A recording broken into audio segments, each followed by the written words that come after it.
Hola, entramos al tercer bloque de Conciencia Auditiva. Estamos grabándolo desde Pachuca con algo de frío y estrenando una cafetera de mago de Gerardo.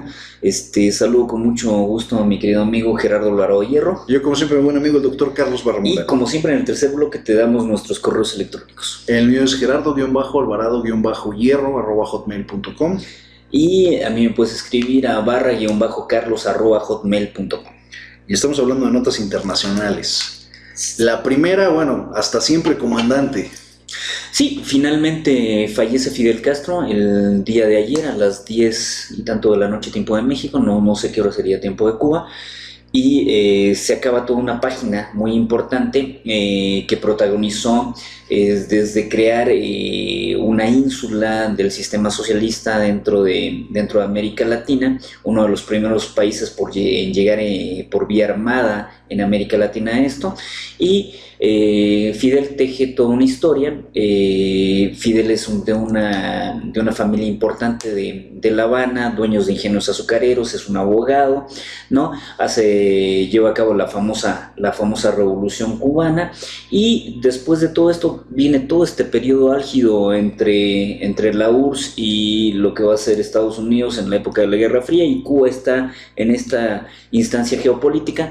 Creo que una de las condiciones más memorables que tiene el mundo es precisamente el conflicto de los misiles, ¿no? Que iban misiles en barcos rusos hacia La Habana, ¿no? Para ser desplegados continentalmente, y en la época de Kennedy, cuando los barcos rusos se dan vuelta ante la amenaza de una tercera guerra mundial, y en este caso una tercera guerra nuclear, de una primera guerra nuclear. El gobierno de Castro es peculiar desde la revolución. Se entrenan en México, sí, reciben apoyos económicos en México, se entrenaron incluso, si le crees a los rumores, en alguna parte de aquí del estado de Hidalgo y en el estado de Veracruz. Algo escuché de eso, sí lo creo. Hay una parte incluso, buscando por la orografía, no sé, una cosa así. Exactamente. Llegan finalmente a Habana, empieza un movimiento que se juzgaba iba a ser un movimiento rápido, eficiente, y no lo fue. Finalmente el Granma llega a la Sierra Maestra, donde prácticamente empezó toda la revolución, en el 57.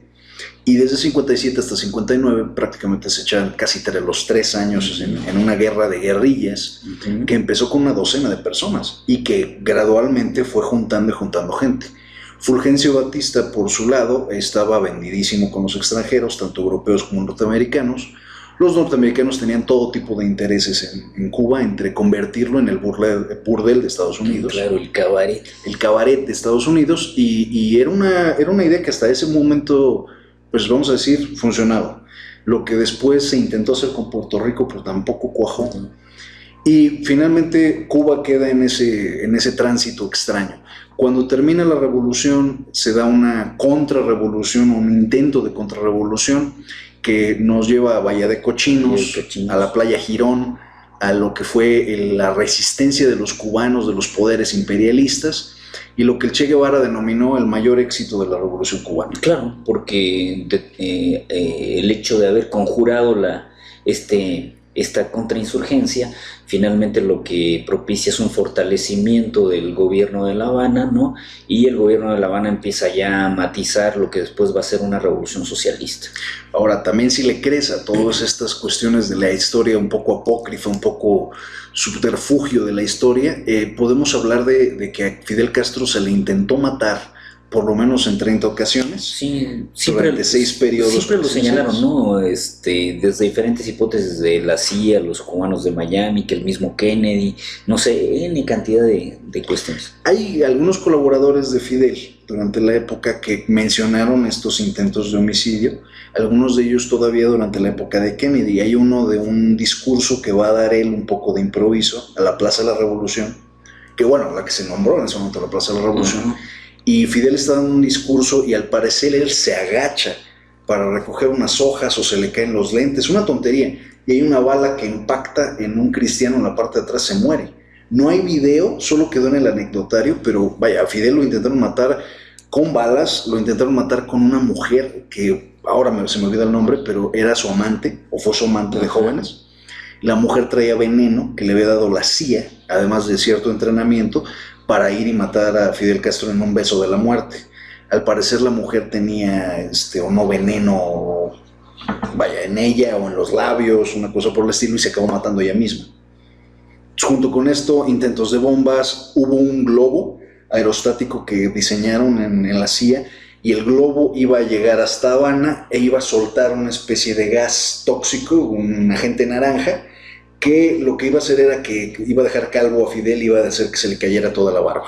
O sea, de ese tamaño de estupideces, al parecer hubo 30 o 40 intentos de homicidio sobre Fidel, y Fidel pues aguantó todo, ¿no?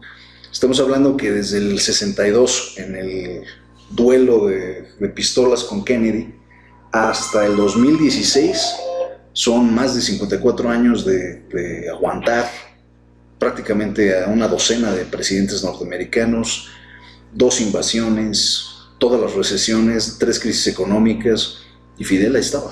Bueno, y fue un tipo súper culto, un tipo que leía mucho, que tuvo grandes amigos, entre ellos Hemingway. claro, y me parece que también García Márquez, ¿no? Que ¿no? Tenía un asesor argentino en los últimos años que era un escritor también, y me parece que también Fidel va matizándose en la medida que se va debilitando, como en mucho sentido por el bloqueo y por el aislacionismo que genera esta tensión en la relación con lo que va a ser la Unión Soviética, y después se va matizando a tal grado que cuando va Juan Pablo II, va de visita a Cuba, Fidel aparece, que era poco usual, aparece vestido de civil, aparece con un traje bien cortado, no vestido de civil, y recibiendo a Juan Pablo II, ¿no? Entonces se matizó la revolución, en primera porque no podía seguir en un régimen autárquico en todo caso, y bueno, y finalmente me parece que sigue siendo uno de esos íconos importantes en América Latina. Ahora está Raúl Castro, no llena históricamente el papel que tuvo Fidel, no, realmente no, son dos figuras bastante distantes en ese sentido, pero se ha mantenido. Y lo que decíamos con Gerardo es que, por ejemplo, en las últimas 3 semanas, cuando estaba la elección norteamericana, Obama comete una torpeza que le cuesta también la factura del área de la Florida, distensiona y flexibiliza aún más esta posibilidad de tener relaciones con Cuba. Los cubanos de Miami, que son los cubanos de la Florida, se enojan, ¿no? Y evidentemente el voto favorece finalmente a Donald Trump. Entonces aquí lo que decimos es que si Trump llega con una política aislacionista y evidentemente de persistir con esta condición del bloqueo a Cuba, o de volver o retrotraer lo que fue el bloqueo, ¿no? Es lo peor que le puede pasar a Estados Unidos queriendo finalmente fracturar a La Habana, porque lo que van a hacer los cubanos es defenderse, ¿no? Ante esto. Y si hiciera lo contrario, si activara nuevamente esta condición de los viajes a Cuba vía turismo y vía mayor penetración del mercado, lo que puede hacer es fracturar al gobierno de La Habana a la postre. Y finalmente la postura y el trayecto que ha seguido Raúl Castro ha sido de cierta forma de escepticismo con respecto a recibir capitales extranjeros. Claro.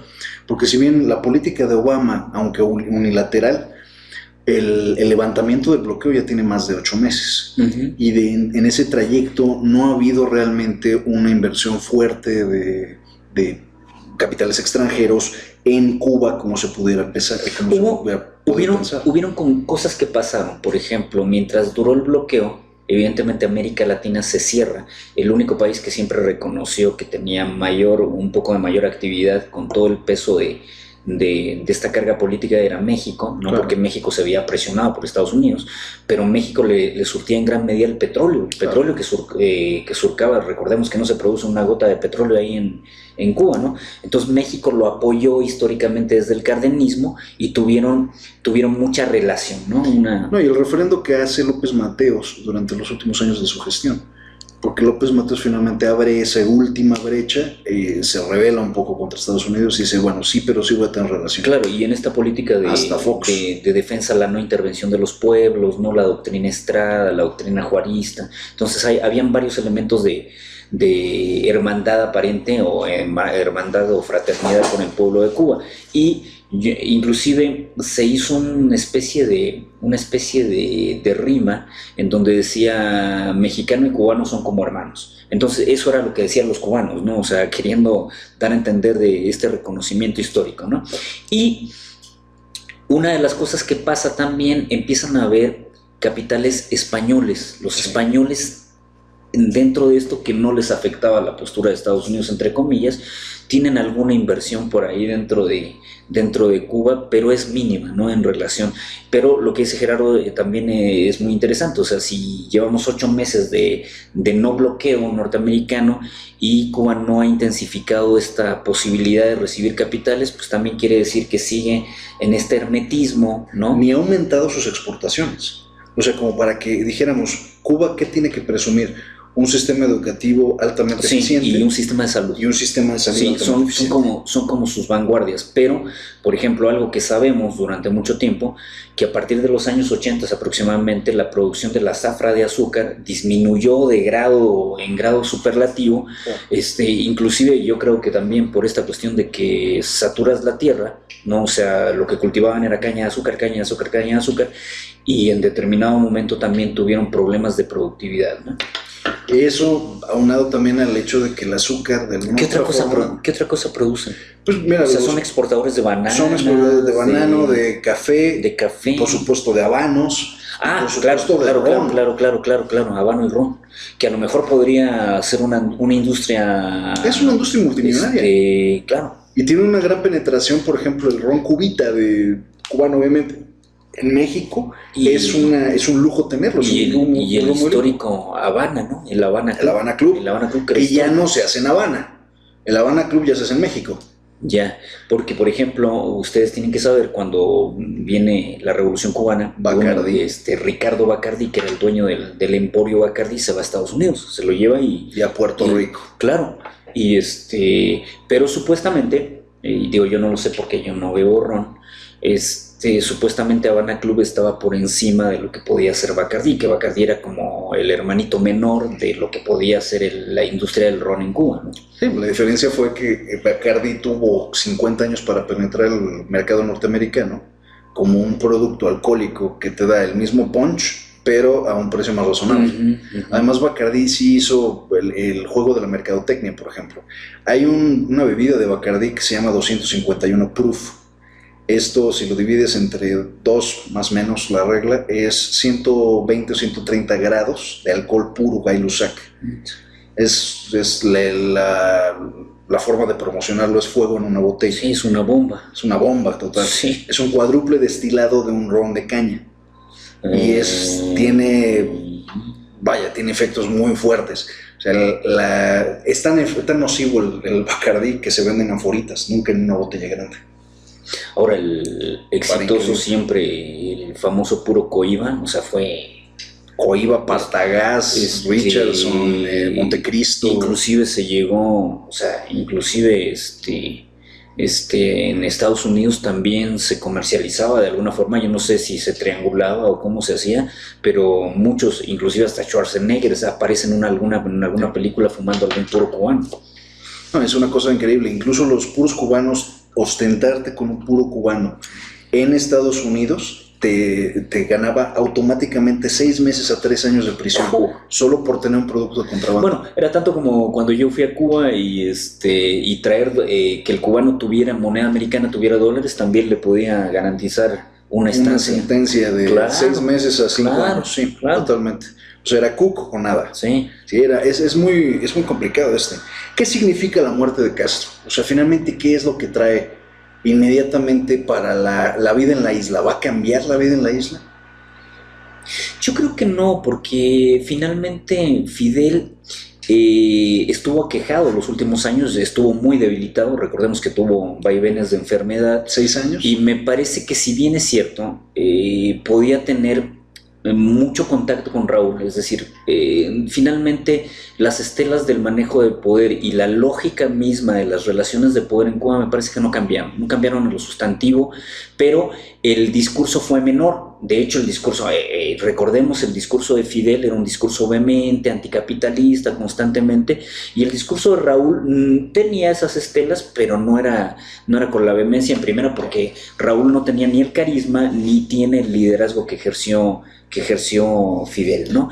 Entonces, a mí me parece que Cuba dejó de ser, después de la Guerra Fría, de esta fractura de la Guerra Fría, el fin de la Guerra Fría, Cuba dejó de ser una preocupación importante de Estados Unidos dentro del concierto latinoamericano, porque la izquierda, inclusive en América Latina, se vuelve light. O sea, veamos la izquierda chilena, la argentina, la uruguaya, ¿no? A lo mejor el que se le vio en los últimos años, que se le vio como rescatar este desencuentro histórico, era a Chávez. O sea, Chávez era el que había rescatado este discurso de beligerancia contra Estados Unidos. Ni el mismo Correa, ni Rafael Correa tiene este discurso, y ahora tampoco lo tiene Maduro, pese a que Maduro es un canciller de menor figura, me parece.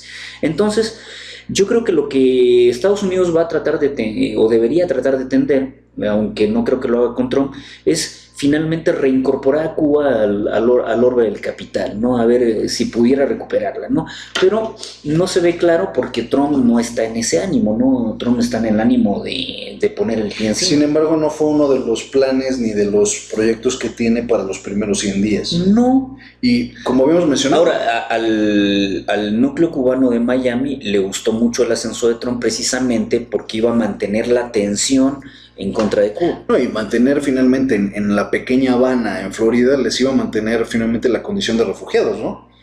O sea, porque el momento que tú le quites... Pero que lo que decimos es de los refugiados originales, ya no, de los que llegaron la segunda generación. Pero, por ejemplo, ¿cuándo fue la última oleada grande? O sea, porque yo me acuerdo de Puerto Mariel, cuando Fidel se encabrona y dice, ya, los que se quieran que se vayan, cabrón. Y llegan hasta lanchas de Miami. 87, 88. Claro, y fue cuando se abrió la gran migración. Después de la primera, fue la segunda gran migración. Sí. Pero después de eso lo que tuvimos es, nos enterábamos de los balseros, que los balseros seguían, ¿no? Pero era poco el número, o sea, no era un número significativo, entre comillas. 50, 100, 200, 500 al año personas, a lo mejor, estás hablando muy poco. Sí, no sé. Pero hay todavía otro segundo momento igual de gran inmigración por aquí del 98, casi cuando Fidel va a soltar el poder. Ajá. Que finalmente Fidel lo suelta en el 2005 o 2006, si no me falla la memoria. Ajá, una cosa así. Una cosa por el estilo, ya tiene casi 10 años Raúl en el poder. Sí. 2005, 2006 quizá. ¿Y Raúl cuántos años tiene? Si Fidel tenía 90, Raúl tiene 76 o 77. O sea, es el hermanito chico. Más chiquitito. Ajá. De hecho hay fotos de Raúl ataviado de revolucionario, con ametralladoras al lado de Cienfuegos. Sí. Sí, los vi. Esta cuestión es interesante porque sí, ya no había habido una migración tan grande, pero seguía habiendo una migración, y en este punto lo que automáticamente hizo Obama, sin que se le haya dado de parte del Departamento de Estado de Estados Unidos, no se ha hecho una declaración que diga Cuba ya no es un enemigo y lo podemos borrar de la lista, ya no es un país autocrático. Lo que hizo Obama fue restablecer las relaciones con Cuba, darle el reconocimiento que le había negado desde el gobierno de Kennedy del 63 para acá, y al mismo tiempo concederle a quien quiera que logre salirse de la isla y llegar a Estados Unidos el estatus de refugiado. O sea, como que viene huyendo de un país autocrático. La ironía máxima es, pero al mismo tiempo Estados Unidos reconoce al país autocrático, lo que cancelaría por completo sus leyes de inmigración. Entonces acaban de crear un hueco legal que no han subsanado. Legalmente hablando, ahora, no puede ser una y la otra al mismo tiempo. Fíjate, con lo que decías de repente, no me había acordado de esto, pero de repente la migración cubana de balseros también fue a parar a otros países de América Latina. O sea, tomaban las balsas, pero ya iban con otras corrientes y llegaban a otros países y desde ahí intentaban desplazarse a Estados Unidos.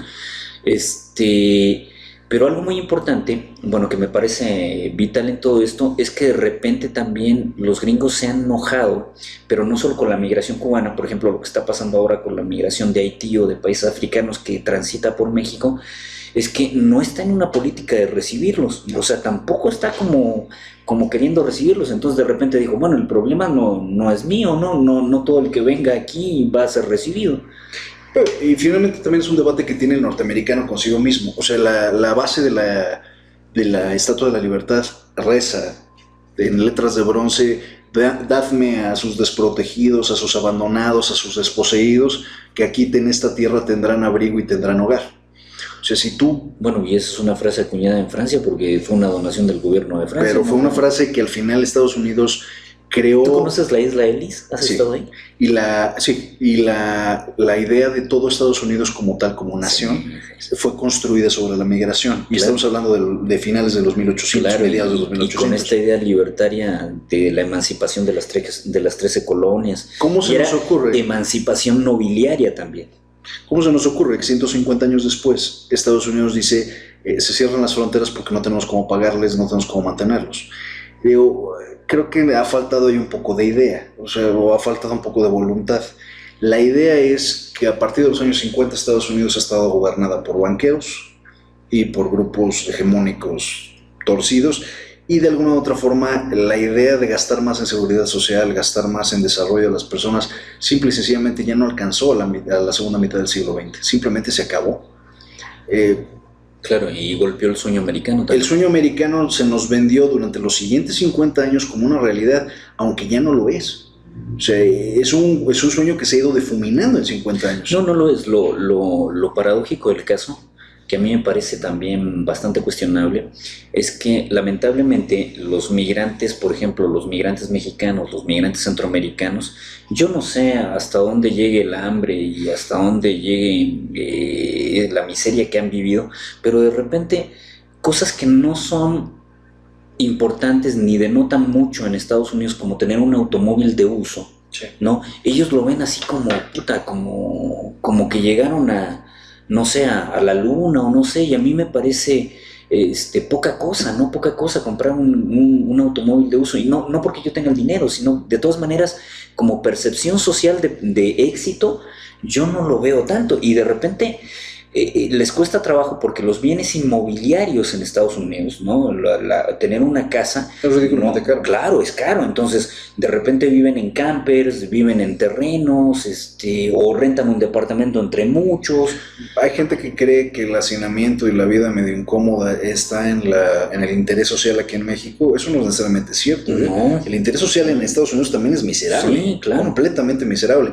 Si tú crees que la inseguridad es muy cruel en México, espérate a mudarte a un barrio cerca de un barrio latino o de negros. Ayer estaba viendo muy fuerte. una película con Clint Eastwood, que nunca he sabido cómo se llama, en donde es el único gringo que ya queda, el único blanco que queda en un barrio donde hay El Gran Torino. Donde, claro, y muestra el vehículo, ¿no? Sí, el Ford Gran Torino. Que era bonito. Bueno, y el caso es que pues si uno ve lo de las gangas, lo de las pandillas, y ver que alguien te saque un arma, o sea, digo, porque aquí no es común que veamos a estúpidos dando la vuelta en un vehículo y sacando un arma. O de vez en cuando sí, pero son policías, entonces. Sí, también. Porque aquí, por ejemplo, en Pachuca tenemos, enfrente de la Plaza Juárez, se ponen unos niños que tunearon los coches, ¿no? Pero que no tienen nada que ver con esto. Y es ridículo, ¿no? Es ridículo ver un coche que se ve horrible. Hay unos que parecen injerto de sapo con rana, o sea, Pues la burla era... Pero no sé, o sea, el sueño americano sí es el sueño americano. El sueño americano finalmente es una percepción que tenemos, que viene filtrada por la mente, la creatividad y la mercadotecnia de Hollywood. Porque el acercamiento que nosotros tenemos hacia la realidad norteamericana tiene que venir de esa televisión, de esas series, de esas películas. Claro. Y ese filtro de esa vida es irreal. De esa vida fácil, de esa vida tecnologizada. Es irreal. No sé, a lo mejor el Gran Gatsby es el sueño americano, por supuesto, pero no todos son así. La muerte de un vendedor. O sea, estamos hablando de algo que es irreal, que se percibe de forma irreal, que nos llega a nosotros pensando que podemos tener una casa, un auto y un empleo sencillo de 8 a 6, de 8 a 4, y esa es la lógica del migrante que finalmente aquí, con sus limitadas capacidades o sus capacidades en general, no puede conseguir. Bueno, veamos una radiografía sociológica que fue muy bien hecha, muy bien cuajada, que todo el mundo la alabó, y era una historia cándida en el fondo, los años maravillosos, vean que se veía el gringo que llaman de la clase media, de los sectores medios, vivía con penurias, Claro. o sea, no vivía de forma holgada, tampoco vivía en la jauja, ¿no? Entonces, si ese gringo no vivía bien, yo me pregunto cómo vivía el migrante. Claro. El migrante que hacía empleos de segunda, si el gringo que hacía de clase medio todavía generaba le entraba Empleos de segundo, de claro, tercer nivel. claro, ¿qué va a pasar con la cadena de valor, ¿no? Hay un caso muy simpático de un migrante que acabó en el hospital porque su dieta consistía en una lata de atún al día y 2 palomitas de microondas. Y porque por enviar dinero a casa, el tipo vivía en el piso de un camper. Sí, sí. Entonces adquirió las esporas de un determinado moho, se le pudrió un pulmón por dentro. Y con una nutrición deficiente, bueno. Grotesca, se acabó muriendo. Pues, por ejemplo, muchos de los indigentes saben que aspiran a comerse una hamburguesa y una Coca-Cola en el día. O sea, eso es lo que comen. Sí. Y es una mierda, ¿eh? En este punto lo que tenemos es... Si McDonald's es una mierda, McDonald's ha estado impugnado. Por la carne de la peor calidad. Claro, ahora, cuando yo estuve en Europa, comerse un Tío Mac, es decir, comerse una hamburguesa en el Tío Mac, era realmente lo más barato, ¿no? Pero digo, no te mantiene de la mejor manera, ni mucho menos. Es lo mínimo para vivir. Sí, claro, y mucho estudiante que va, o mucho mochilero que va así, también se mete al Tío Mac. Aparte, porque puedes tener un baño, ¿no? Puedes entrar al baño, ¿no? Inclusive hay gente que se llega a lavar en el baño, o sea, se lava las axilas y todo el rollo y compra algo y sale. Sí, claro. Es un problema, el sueño americano verdaderamente está dilucidado. La carne, la muerte de Fidel Castro, ¿cómo me fui a la carne? La muerte de Fidel Castro. Bueno, la carne es nutritiva, ¿no? Cambia el panorama poco, porque astutamente se logró retirar, y el impacto ahora de su muerte, 10 años después, ya con el hombre alejado, creo que es un poco menor de lo que Claro. hubiera podido ser si muere a los 80. Claro. Y muere en el poder. Entonces fue muy astuto en esa transición. Habrá que ver cuánto le queda a Raúl en el poder. Claro, ¿y después quién? Y después quién. Uh-huh. Y lo que siempre especulamos todos de decir es que cuando muera Fidel, pues claramente al nombrar sucesor a alguien que traía la misma película en la cabeza, lo que hizo fue extender su legado, ¿no? Y claro, y no pasó, o sea, porque yo creo que los cubanos de Miami estaban esperando que el día que Fidel dejara el poder, ese día se acababa el sistema. Claro. Y no fue así, o sea, siguió Raúl y como dices tú, ya lleva como 10 años, ¿no? Prácticamente 10 años ahí arriba. Y nadie ha dicho, por ejemplo, en las noticias, ni nadie ha dicho que el hecho que se haya muerto Fidel quiere decir que el día de mañana Raúl pierde el control del poder, o sea, tampoco... No, incluso otra radiografía de esas interesantes. En Venezuela muere Chávez, asume el poder Maduro, pero Chávez seguía en el poder, nada más llevaba un par de meses fuera de los reflectores, y de repente Maduro tiene todo el poder y el sistema sigue, ¿no? Porque sigue su plan de caída, pero sigue. Entonces, ¿qué pasará ahora que Raúl se vaya? Pues si es astuto y nombra un sucesor que sigue el proyecto, a lo mejor tienes otro proyecto, este proyecto de socialismo light, medio hibridado, otros 50 años. Sí, puede ser. Entonces, nadie espere tampoco grandes Cambio cambios. dramático. En primera, porque a diferencia de los venezolanos, que los venezolanos han estado en una economía y siguen estando en una economía de mercado, no lo han estado los cubanos. Entonces, su lógica es un grillo que me habla. Su lógica para sobrevivir es otra. Sí, también habría que decirlo, es otra. Sí. Será interesante ver esto. Entonces, por último, Trump tiene un acercamiento más con Putin, y el acercamiento fue vía telefónica. Se revela parte de la conversación que sostiene el presidente electo de los Estados Unidos con el presidente de Rusia, y el acercamiento tiene que ver con la política que se va a seguir para terminar con la guerra en Siria, y al mismo tiempo la agenda que tiene Trump de terminar con el Estado Islámico. Yo creo que es inédito, así como estamos diciendo desencuentro que siempre tuvo Estados Unidos con Cuba, es inédito las buenas relaciones que tiene Trump con Putin. Es realmente inédito. Yo creo que desde, que no tiene nada que ver, no tiene parangón, pero desde que Nixon fue a China, no habíamos visto un acercamiento tan diametral.